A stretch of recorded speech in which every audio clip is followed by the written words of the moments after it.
Hello friends, welcome to my channel nursing journey. जैसे कि मैंने बताया था, सेल ये अपनी नर्सिंग फील्ड और मेडिकल फील्ड के हिसाब से बहुत इंपॉर्टेंट टॉपिक है। सेल का जो स्ट्रक्चर है वो आज हम देखेंगे और उसके स्ट्रक्चर में क्या क्या कंपोजिशंस है वो देखेंगे और उसके फंक्शंस देखेंगे। Okay, so let's start. Cell is defined as structural and functional unit of life. Cell को स्ट्रक्चरल और फंक्शनल यूनिट माना जाता है लाइफ का। A cell consists of plasma membrane inside which number of organelles। Cell में plasma membrane होता है जिसमें नंबर ऑफ ऑर्गेनल्स होते हैं। ये देखिए प्लाज्मा मेम्ब्रेन, ये जो आउटर मेम्ब्रेन है इसको प्लाज्मा मेम्ब्रेन कहा जाता है और ये जो है नंबर ऑफ ऑर्गेनल्स प्रेजेंट रहते हैं सेल के अंदर। Okay, which is suspended within watery fluid called cytosol. Okay, cell के अंदर एक वाटरी फ्लूइड रहता है, उसे हम साइटोजोल कहते हैं। The cell consist of nucleus. Cell में न्यूक्लियस होता है, माइटोकॉन्ड्रिया होता है, एंडोप्लाज्मिक रेटिक्यूलम होता है। एंडोप्लाज्मिक रेटिक्यूलम 2 टाइप्स के होते हैं, rough and smooth. Then lysosomes होते हैं एंड साइटोस्केलेटन होते हैं। ओके, ये सब सेल के कंपोजिशन है। तो हम एक एक करके देखेंगे। चलिए देखते हैं। फर्स्ट है plasma membrane. The plasma membrane consist of 2 layers of phospholipids. Plasma membrane में 2 लेयर के फॉस्फोलिपिड होते हैं which is embedded in protein and sugar molecules, जो कि प्रोटीन और शुगर मॉलिक्यूल्स में एम्बेड होता है, यानी कि एकत्रित होता है। Lipid cholesterol is also present, जिसमें लिपिड कोलेस्ट्रॉल भी होता है। The phospholipid molecules have a head which is electrically charged and hydrophilic। जो phospholipid molecule होता है उनको एक हेड होता है और वो इलेक्ट्रिकली चार्ज रहता है और वो हाइड्रोफिलिक है, यानी जलस नहीं है। और the tail which has no charge and hydrophobic, और एक टेल होती है जिससे कोई भी चार्ज नहीं है और वो जल विरोधी होता है। हम देखेंगे प्लाज्मा मेम्ब्रेन के फंक्शंस, जिनमें फर्स्ट है branched CHO molecule attached to the membrane. Protein and sugar molecules give cell its immunological identity. जो ब्रांच्ड CHO मॉलिक्यूल्स होते हैं, CHO molecules means carbohydrate molecules. Carbohydrate क्या होता है, तो वो सिंपल शुगर होता है जिनमें ग्लूकोज, फ्रुक्टोज और गैलेक्टोज होते हैं, जो कि अटैच होते हैं मेम्ब्रेन, प्रोटीन और शुगर मॉलिक्यूल्स को। किस लिए, तो सेल को ये एक इम्यूनोलॉजिकल आइडेंटिटी प्रोवाइड करने का काम करते हैं। आई होप आपको समझ में आ रहा है। सेकेंड फंक्शन है they can act as specific receptor for hormones and chemical messengers. वो स्पेसिफिक रिसेप्टर का भी काम करते हैं जो कि हार्मोन्स और केमिकल मैसेंजर प्रोवाइड करते हैं। सम आर एंजाइम्स, और उनमें से कुछ एंजाइम्स का काम करते हैं। चलिए अब हम जानते हैं ऑर्गेनल्स के बारे में। यहाँ तक हमारा प्लाज्मा मेम्ब्रेन हो गया।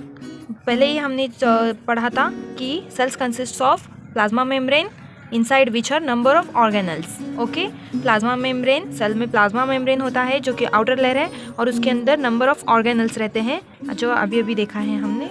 अब देखते हैं organelles one by one. Organelles में फर्स्ट आता है nucleus. So this is nucleus, मैंने पहले ही आपको दिखाया था, ये न्यूक्लियस होता है। और अब हम जानते हैं न्यूक्लियस के बारे में।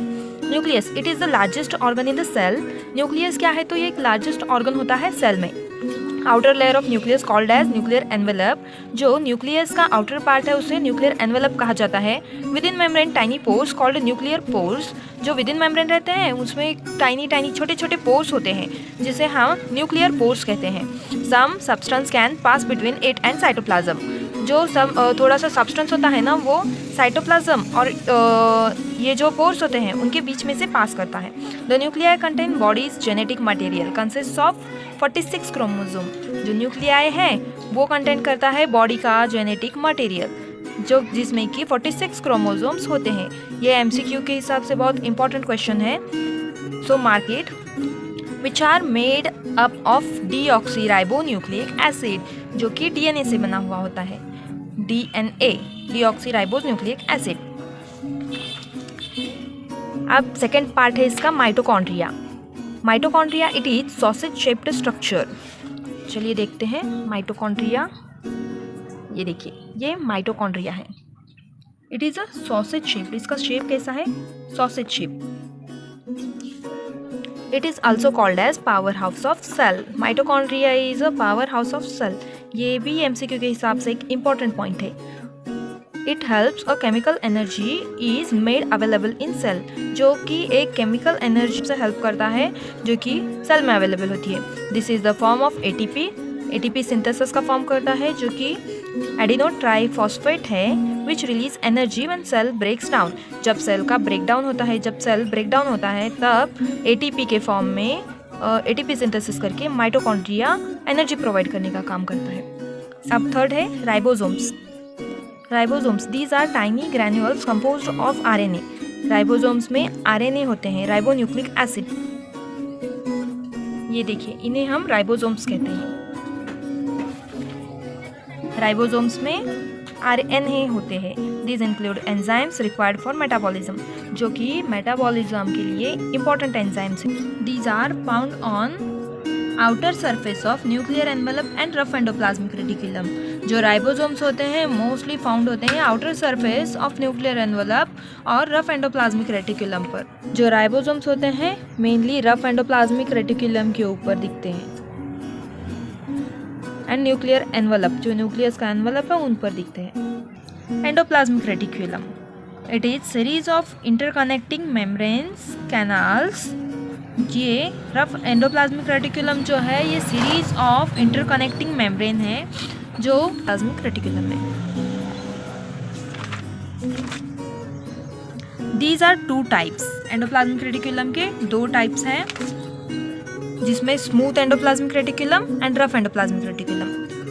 Smooth endoplasmic reticulum not contain ribosomes and synthesis of lipids and steroid hormones. जो स्मूथ एंडोप्लाज्मिक रेटिकुलम है उनमें राइबोसोम्स नहीं होते हैं और वो लिपिड सिंथेसिस और स्टेरॉयड हार्मोन का सिंथेसिस नहीं करते हैं। जो कि रफ एंडोप्लाज्मिक रेटिकुलम है जिसमें राइबोसोम कंटेन करता है and it is studded and synthesis protein, जो कि प्रोटीन सिंथेसिस में हेल्प करता है। अब हम देखेंगे Golgi apparatus. This part is Golgi apparatus. Golgi apparatus, it is consist of stacks of closely folded, flattened and membranous sac. इसमें fold हुए फ्लैट membranous sac दिखने को मिलेंगे। They synthesis proteins. Golgi apparatus जो कि प्रोटीन सिंथेसिस में help करता है। The protein move from endoplasmic reticulum to the Golgi apparatus down vesicles called as secretory granules और सिक्रेटरी वेसिकल्स। जो प्रोटीन मूव होते हैं एंडोप्लाज्मिक रेटिकुलम से गोल्गी एपरेटस के पास, जिनको हम सिक्रेटरी ग्रैन्यूल्स और सिक्रेटरी वेसिकल्स कहते हैं। अब देखते हैं lysosomes. Lysosomes are the type of secretory vesicles formed by Golgi apparatus. जो कि गोल्गी एपरेटस से फॉर्म होते हैं वो लाइसोसोम्स हैं। It contain variety of enzymes. इसमें भी वैरायटी ऑफ एंजाइम्स कंटेन होते हैं। लाइसोसोम्स इन WBC कंटेन एंजाइम्स। जो लाइसोसोम होते हैं WBC में वो भी एंजाइम कंटेन करते हैं। They digest foreign material such as microbes. जो कि माइक्रोब्स जो होते हैं फॉरेन मटेरियल्स उनको डाइजेस्ट करने का काम लाइसोसोम्स का होता है। अब नेक्स्ट देखेंगे हम cytoskeleton. These consist of tiny strands of the protein fibres.